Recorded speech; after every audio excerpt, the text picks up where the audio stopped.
sorry. I just think you'll find this absolutely fascinating. I know you will. I insist you will.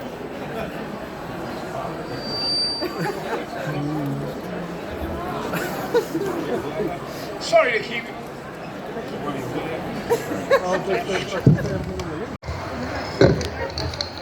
Sorry guys, I just thought you'd be interested. The gentleman very kindly gave me this. Brian Blessed was born the 9th of October 1936.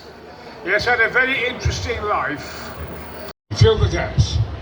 Now have a look at these and guess if you think they are true or false. He used to be a paratrooper. He played Prince Voltan in Flash Gordon. He played Boss Nass in Star Wars Episode 1, The Phantom Menace. He played Grampy Rabbit in Peppa Pig. While playing King Lear on stage, he had a heart failure but shook it off to continue the play and be a fucking great success. Sorry, ladies. He has attempted to climb Mount Everest 3 times. He has climbed Mount Kilimanjaro, a dormant volcano. He's the oldest man to reach 28,000 feet without supplementary oxygen. He has visited the magnetic North Pole. He has survived a plane crash in Venezuela. He had a boxing match with the Dalai Lama. He threw away a drawing by Picasso. He helped a woman to give birth in Richmond Park, then chewed off the umbilical cord. He punched a polar bear in the face. He performed as Pavarotti. He was once rowed down a river in a canoe by an orangutan. He trained to go into space. He owned a Black Panther. All of it true. Thanks for coming here today. Marvellous being here. I never quite know what to say. I've just been doing Gordon's Alive and things like that, you know. I have to say that when I was a little boy in Yorkshire, Flash Gordon was on in black and white with Buster Crabbe. And we all went to see it all the time. He was an Olympic swimmer, Buster Crabbe. I tried to get him in the main film, you know. By the way, in the main film of Flash Gordon, you've got an aeroplane. And Flash Gordon and Melody, they get on board the plane. And there's a man there filling the fuel into the plane for the flight. Who was that mechanic pouring the petrol into the plane? You've seen the film. You see them putting the petrol in the engine. Who was it? Robbie Coltrane. Have a look next time. Amazing. I tried to get Buster Crabbe to play the part. But, you know, wherever I go in the world, it's absolutely fascinating. I am an explorer. And every country I go to, they say, will you please say, Gordon's alive? That's right. Gordon's alive! When I went to the magnetic North Pole, when we left Canada, we're heading across the ice, bloody cold, and so forth. And I heard this humming sound. Moo, moo. And it was Red October. You know, that kind of a typhoon submarine. And it came to the surface and cracked the ice. There were 11 of us, explorers, and out got this captain. I think it was the captain who went, oh, it's him. Please, say Gordon's alive. Gordon's alive! I said, thank you very much. Come on board.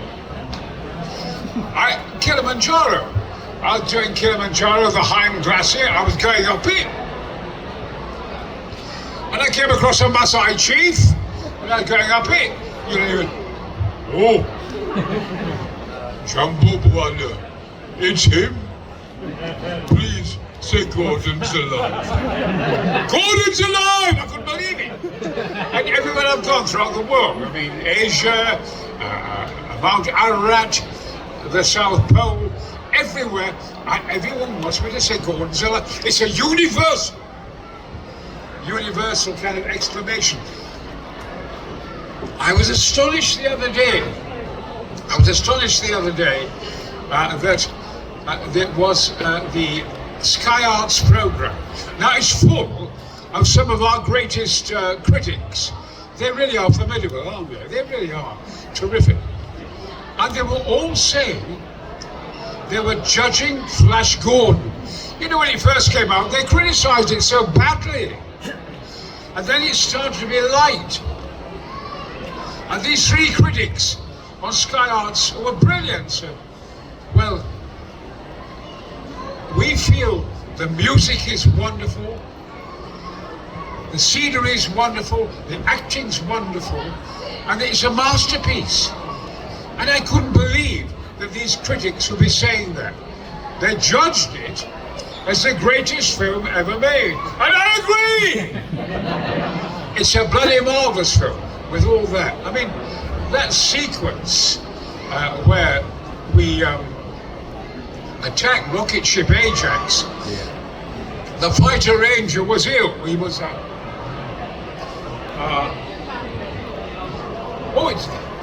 he was ill, so I took over arranging the fights totally by the whole thing, and they loved it because I love the stuff, man. I'm a fourth dan black belt, and so all that sequence in the film is wonderful. You know, Squadron 40 dive and all that. It's absolutely marvelous. And I took control of it all. The fighter ranger being ill, and they were floating up there, almost 4,000 Hawkmen. 4,000! Oh, when you see films, and it's all done by special effects, but not this. It was marvelous. And as I know, there we were, way up there, and having a terrible effect on our bollocks. I don't recommend it for flying at all. Oh, bloody hell. Do it in one take, Brian, do it in one take, they were all saying. And of course, there I was. And I said, Squadron 40, dive! And down we went, and I was shooting away. And they said, cut, cut, cut! Brian, we put in the special effects. I have never felt such a tit in all my life. I have to say that I think I'll move just off for a second. By the way, I want to say something about Flash Gordon that's fascinating. Now you can make, we're going to make the film again, and a second film. And we're going to go to Mars. It's madly exciting, the whole thing. What was I saying?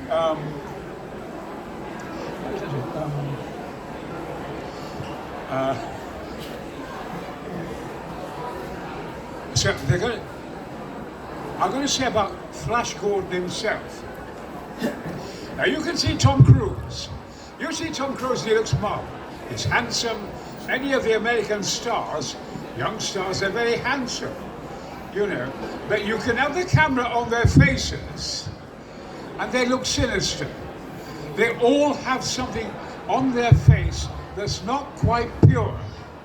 You can put the camera on Sam Jones, any angle, and he looks handsome, he looks pure, he looks gorgeous. He has no fault whatsoever in his face. Any angle you want. I came to the studio one day and Sam Jones, he wouldn't film. I said, what's the matter, what's the matter? And they said, Brian, Dino Laurentiis said, Brian, you've got to help us. He won't do the next scene. He has to hit one of these robot cops. He has to hit him from behind, and he won't do it. I said, Sam, what's the matter, Brian? Brian, Flash Gordon wouldn't come behind anybody and hit them. He's pure.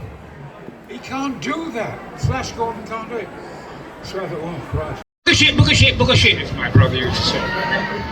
Anyway, the day came, would I be Pavarotti? Of course, I was dressed like this. I walked through the mist. And then I appeared on the other side, and I had a black outfit on, lots of padding, and I was Pavarotti. And you could hear the audience cheering. They said, well, he looks like Pavarotti, but he'll never sound like him. Never. And I stepped through.